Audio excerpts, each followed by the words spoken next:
ဘုံမုံနေပြီကြာခင်အီရန်အစ္စရေးစစ်ကရေစကြည်လ38ရဲ့စစ်ရဲ့ပုံစံကိုချိန်လာရေစကြည်လ38ရဲ့ပုံစံအောင်မချိန်သေးဘူးရေစကြည်လ38ပြီးရင်ဖြစ်မဲ့ပုံစံအောင်လာတော့မယ်အခုတို့စပြီးတော့ Israel နဲ့နိုင်ငံအများက peace လုပ်ဖို့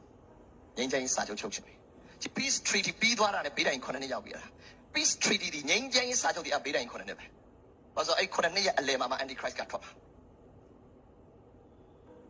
Iran Israel စစ်ကဒါဟာဒီလိုပဲဖြစ်နေကြစစ်တိုင်းဖြစ်လာမို့ဒါ prophecy ပြည့်စုံတာဒါရေစကြည်လ38အငယ်1နဲ့3 4 5ရဲ့ prophecy ကိုပြောင်းရွှေ့လာတာကျန်တဲ့နိုင်ငံနဲ့တိုက်လို့ရတယ်နည်းနည်းစောင့်လို့ရတယ်ဒါပေမဲ့ Iran နဲ့ထပ်ဖြင့်စောင့်လို့မရတော့ဒါရေစကြည်လ38ကိုရွှေ့လာလိမ့်မယ်အဲ့ဒီရဲ့ရလက်က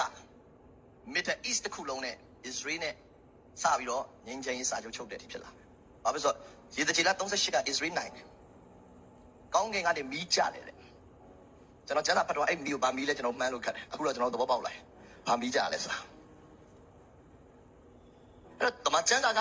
ကျွန်တော်တို့ရဲ့ကာလဒီဘေးတိုင်းကြီး9နှစ်ကုန်သွားရင်1000ကာလလာမယ်အဲ့ဒါယေရှုဆင်းလာပြီးဒီလောကကြီးကို control လုပ်တော့မှာအဲ့ဒီကာလမှာစာတန်ဆိုတာမရှိတော့ဘူး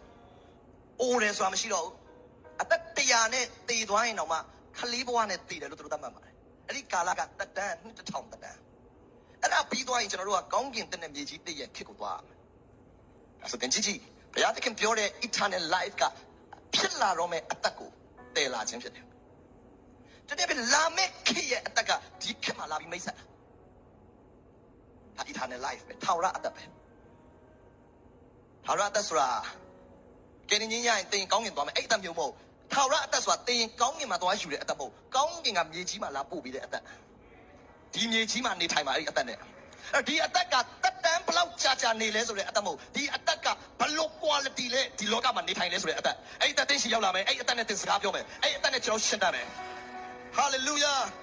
အဲ့အသက်ကဖျားသခင်ရဲ့အသက်ဒီထာဝရအသက်ကဖျားသခင်ရဲ့အသက်အဲ့အသက်ကိုဖျားရှင်တင်ကိုပေးခြင်းတယ်